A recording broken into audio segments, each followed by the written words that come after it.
મિત્રો, ભારતની ભૂમિ અનેક મહાન સામ્રાજ્યોની ભૂમિ રહી છે, જેનો ઇતિહાસ ભારતના દરેક ખૂણામાં જોવા મળે છે. જેમાં મહાન સામ્રાજ્યોમાંનું એક મરાઠા સામ્રાજ્ય.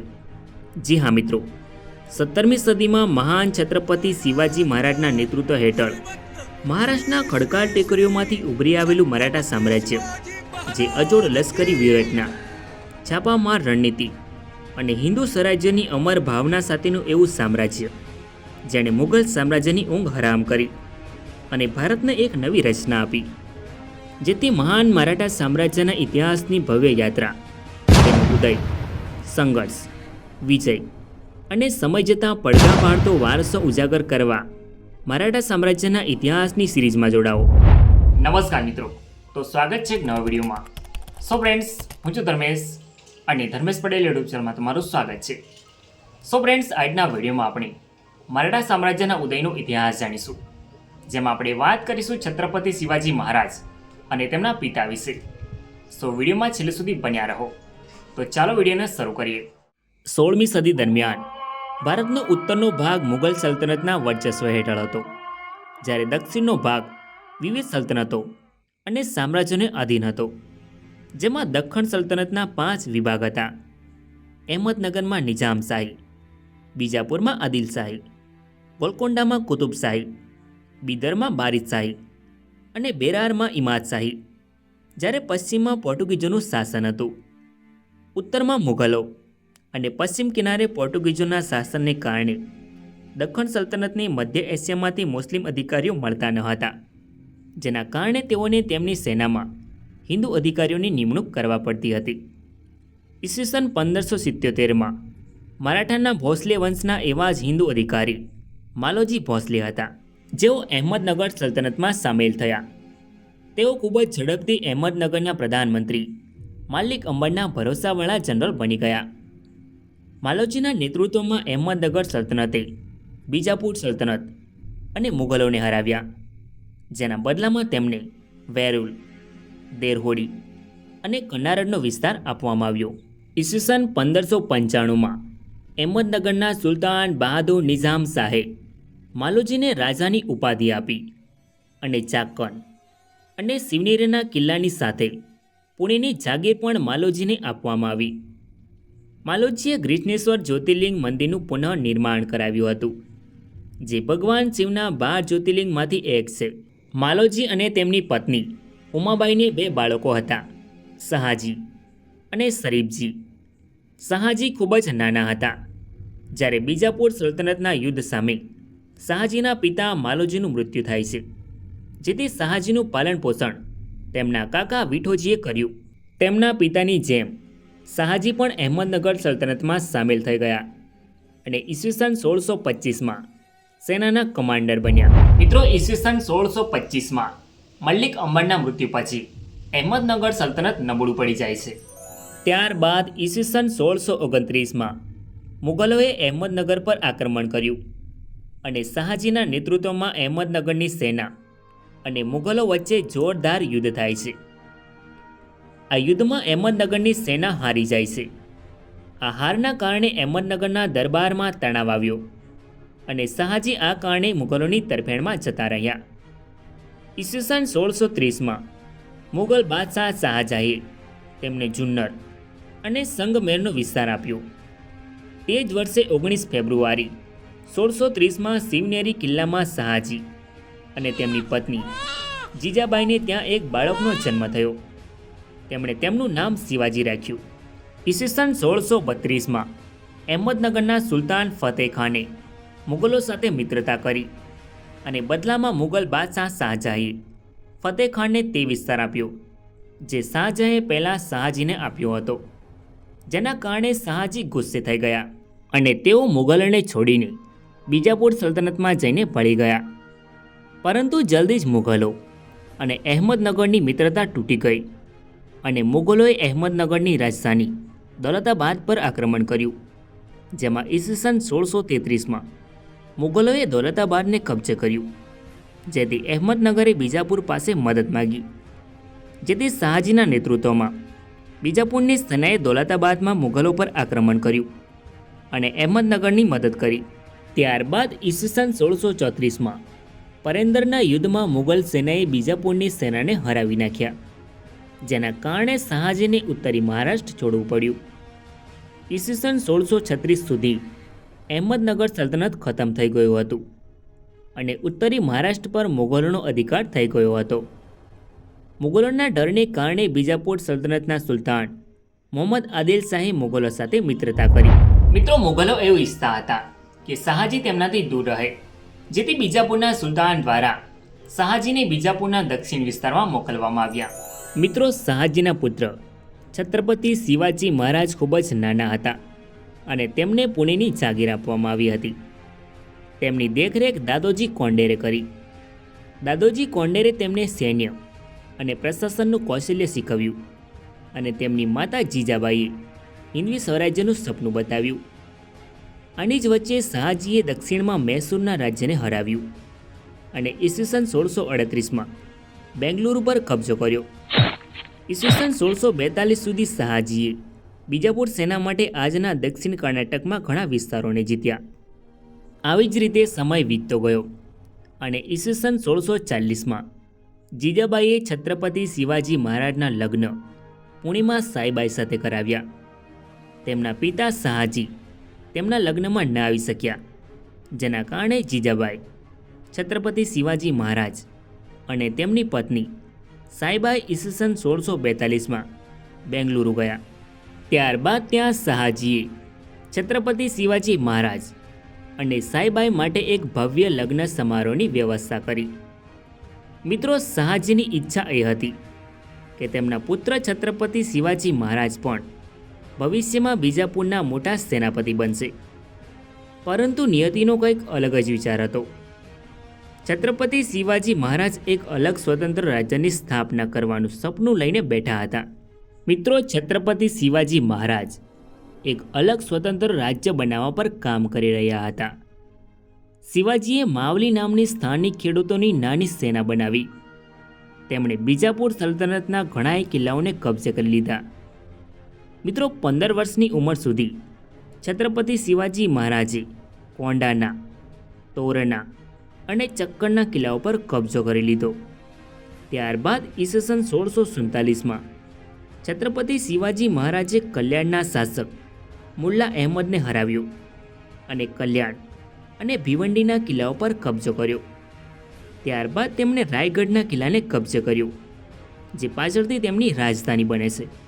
છત્રપતિ શિવાજી મહારાજના એક પછી એક કિલ્લાઓને જીતવાના કારણે બીજાપુર સલ્તનતને હલાવી નાખ્યા હતા, જેના કારણે બીજાપુર સલ્તનતે છત્રપતિ શિવાજી મહારાજના પિતા શાહજીને કેદ કરી લીધા, જેના કારણે છત્રપતિ શિવાજી મહારાજ થોડા વર્ષો માટે શાંત રહ્યા અને તેમની સેના વધારવા પર કામ કરવા લાગ્યા.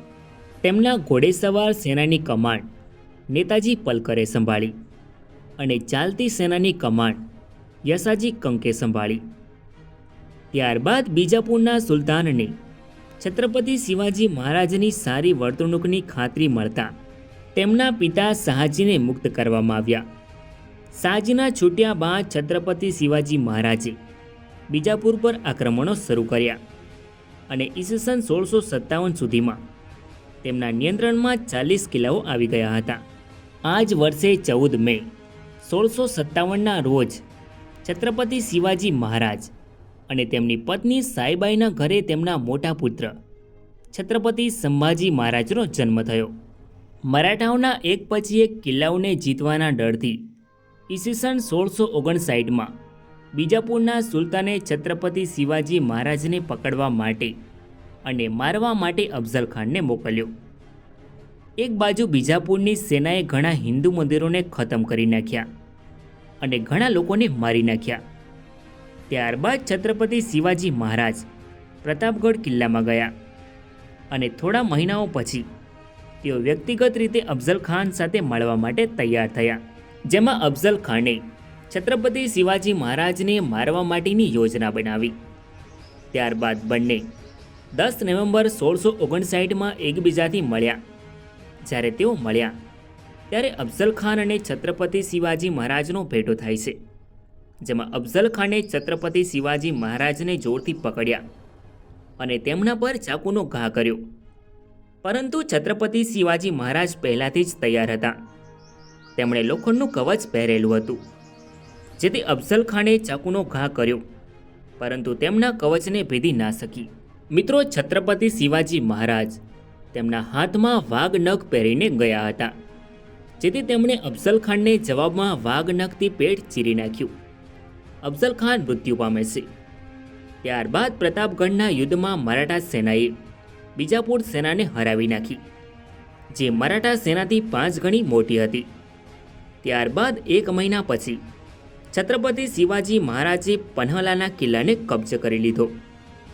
ત્યારબાદ બીજાપુર સલ્તનતે છત્રપતિ શિવાજી મહારાજ પર આક્રમણ કરવા માટે 28 ડિસેમ્બર 1659માં રુસ્તમ જમ્માનના નેતૃત્વમાં એક મોટી સેના મોકલી.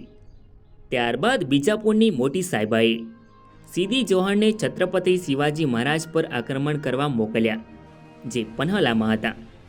બીજાપુરની સેનાએ પન્હલાના કિલ્લાને ઘેરી લીધો, જેમાં છત્રપતિ શિવાજી મહારાજ ફસાઈ ગયા.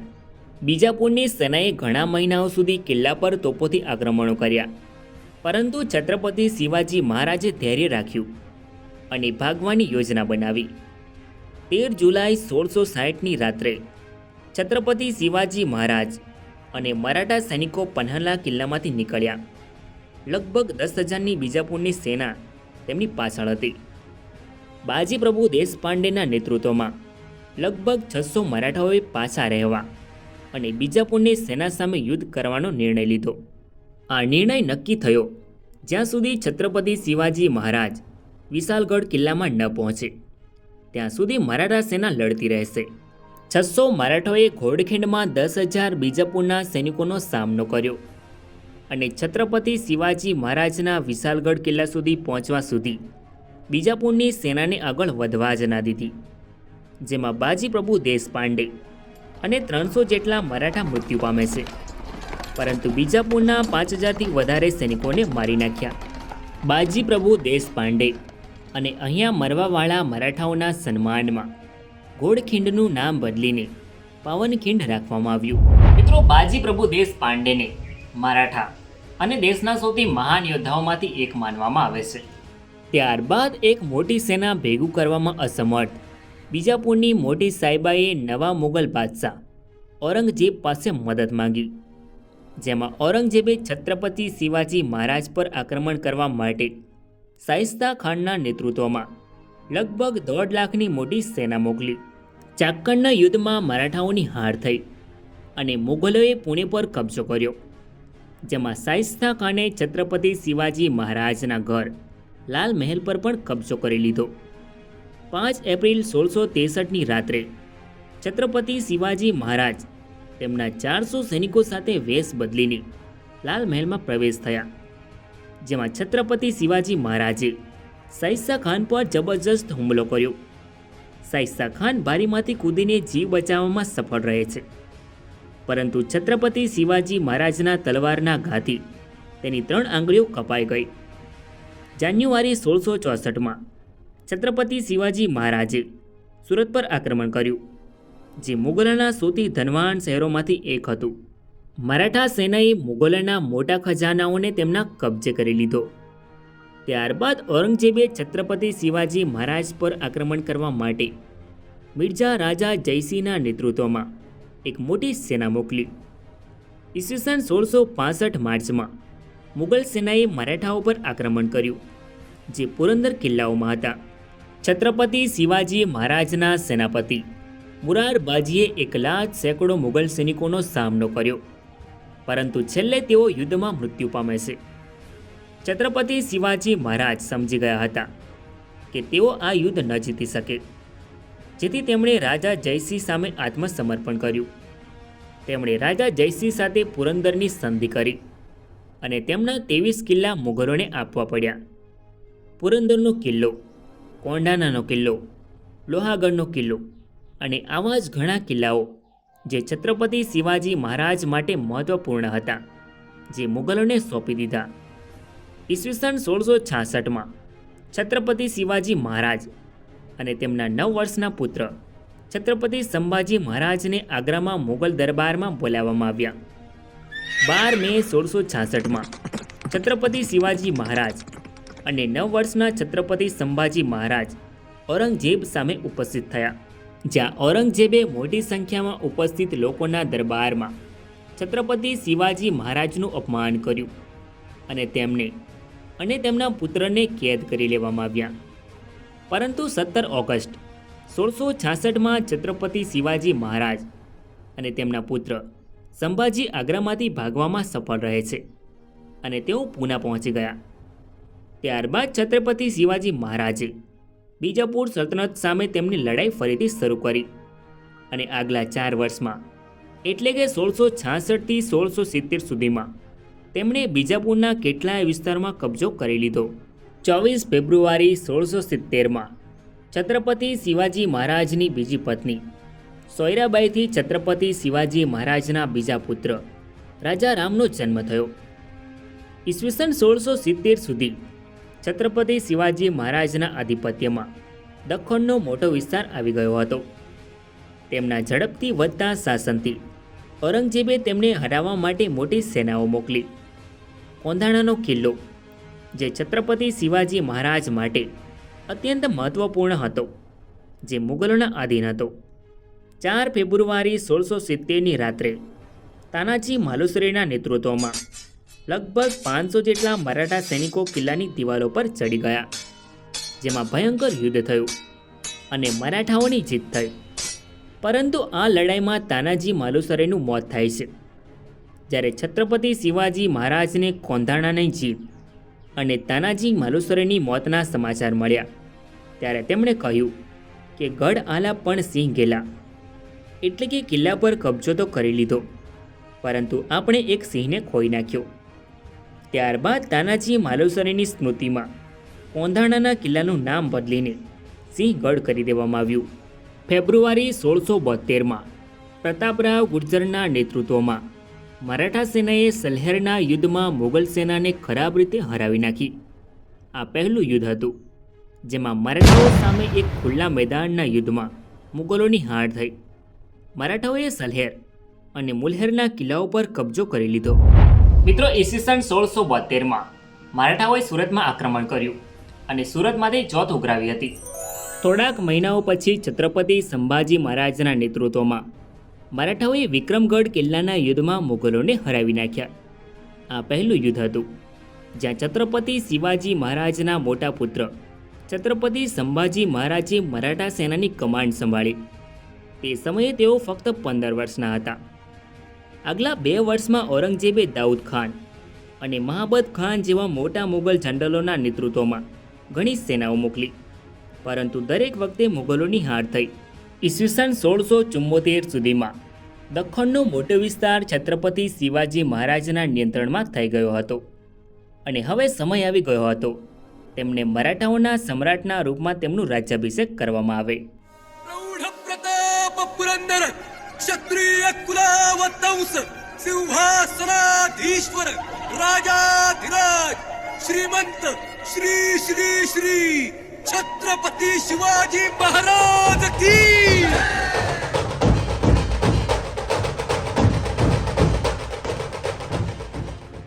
6 જૂન 1674માં હિન્દુ વૈદિક પરંપરાઓ અનુસાર પંડિત ગગાભટ્ટે છત્રપતિ શિવાજી મહારાજનું રાજ્યાભિષેક કર્યો અને મરાઠા સામ્રાજ્યની સ્થાપના થઈ અને શિવાજીને છત્રપતિ શિવાજી મહારાજના રૂપમાં સન્માનિત કરવામાં આવ્યા, જે મરાઠા સામ્રાજ્યના લાંબા ગૌરવશાળી યુગની શરૂઆત થઈ. 6 જૂન 1674માં ભારતમાં એક નવું હિન્દુ સ્વરાજ્ય અસ્તિત્વમાં આવ્યું. મિત્રો, છત્રપતિ શિવાજી મહારાજે મરાઠા સામ્રાજ્યની નીંવ રાખી અને તેઓ મરાઠા સામ્રાજ્યના પહેલા સમ્રાટ બન્યા. છત્રપતિ શિવાજી મહારાજે મુગલ સલ્તનતને સીધી ચેતવણી આપી. છત્રપતિ શિવાજી મહારાજે બીજાપુર સલ્તનત અને મુગલ સલ્તનતને હરાવ્યા અને તેના કેટલાય વિસ્તારમાં કબજો કરી લીધો. ઈસવીસન 1677માં છત્રપતિ શિવાજી મહારાજે ગોલકોંડા સલ્તનત પાસેથી ઘણી તોપો મેળવી. ગોલકોંડા સલ્તનતની તોપોથી છત્રપતિ શિવાજી મહારાજે બીજાપુર સલ્તનતના દક્ષિણ વિસ્તાર અને વેલોર અને જીંજીના કિલ્લાઓને કબજે કરી લે છે. છત્રપતિ શિવાજી મહારાજે તેમના શાસનકાળ દરમિયાન અષ્ટપ્રધાન નામની 8 મંત્રીઓની એક પરિષદની સ્થાપના કરી. મિત્રો ચાલો જાણીએ આ 8 મંત્રીઓની પરિષદ. જેમાં આ 8 મંત્રીઓની પરિષદ હતી પેશવા અથવા પ્રધાનમંત્રી, જેમનું કામ સામાન્ય વહીવટ હતું. અમાત્ય, જેમનું કામ હતું વિત્ત ખાતાઓને સાચવવાનું.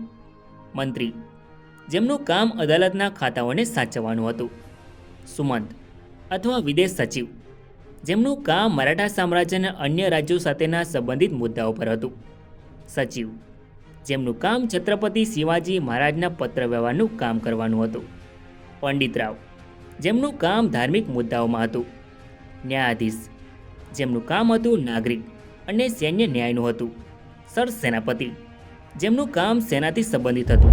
મિત્રો, છત્રપતિ શિવાજી મહારાજે મરાઠી ભાષા અને સંસ્કૃત ભાષાને ખૂબ જ મહત્ત્વ આપ્યું, જેમાં મરાઠી ભાષાને દરબારી ભાષા બનાવવામાં આવી, જ્યારે છત્રપતિ શિવાજી મહારાજની શાહી મહોર સંસ્કૃતમાં હતી. છત્રપતિ શિવાજી મહારાજ ધાર્મિકતામાં પણ ખૂબ જ આગળ હતા. મરાઠા સામ્રાજ્યના સૈનિકો અને છત્રપતિ શિવાજી મહારાજના અંગરક્ષક સુધી કેટલાક વ્યક્તિઓ મુસલમાનો હતા. મુસ્લિમ નાગરિકો કોઈ પણ સમસ્યા વગર પોતાના ધર્મનું પાલન કરતા હતા. મિત્રો, છત્રપતિ શિવાજી મહારાજે મરાઠા સામ્રાજ્યની નૌકાસેનાનો વિકાસ કર્યો. મરાઠા નૌકાસેના પાસે 400 યુદ્ધ તોપો હતી. મરાઠા નૌકાસેનાને આજના આધુનિક નૌકાસેનાની આધારશિલા માનવામાં આવે છે અને છત્રપતિ શિવાજી મહારાજને ભારતીય નૌકાસેનાના સ્થાપક તરીકે શ્રેય આપવામાં આવે છે. છત્રપતિ શિવાજી મહારાજ તેમના સામ્રાજ્યના દરિયા કિનારાઓની સુરક્ષા અને યુરોપિયન હુમલાઓના ખતરાઓને જાણતા હતા, જેથી મરાઠા સેનાએ સમુદ્રના કિનારાઓની રક્ષા કરી અને સિંધુદુર્ગમાં એક કિલ્લો બંધાવડાવ્યો, જે મરાઠા સામ્રાજ્યના નૌકાસેનાનું મુખ્યાલય હતું. છત્રપતિ શિવાજી મહારાજ જાણતા હતા કે ખુલ્લા મેદાનમાં એક મોટી મુગલ સેનાને હરાવવું મુશ્કેલ હતું. એટલા માટે તેમણે ગિમી મિકાવા નામની એક પ્રભાવશાળી છાપામાર યુદ્ધ નીતિનો ઉપયોગ કર્યો અને આ છાપામાર યુદ્ધમાં મરાઠા સેના ખૂબ જ કુશળ હતી. તેઓને સ્થાનિક વિસ્તારોનો ખૂબ જ અનુભવ અને જ્ઞાન હતું, જેથી તેઓ દુશ્મનોને મુશ્કેલ પહાડો અને જંગલોમાં આવવા માટે મજબૂર કરી દેતા હતા. જેથી એકવાર જો દુશ્મનો આ પહાડો અને જંગલોમાં ઘૂસી જતા તો મરાઠાઓ દુશ્મનો પર તૂટી પડતા હતા, જેથી દુશ્મનો પાસે બચવાનો કોઈ રસ્તો ન મળતો. મિત્રો, ત્યારબાદ 6 વર્ષના શાસન પછી 3 એપ્રિલ 1680માં 50 વર્ષની ઉંમરે છત્રપતિ શિવાજી મહારાજનું અવસાન થાય છે. સો ફ્રેન્ડ્સ, આ તો મરાઠા સામ્રાજ્યના ઇતિહાસનો ભાગ 1. આઈ હોપ કે તમને આ વિડીયો ગમ્યો હશે.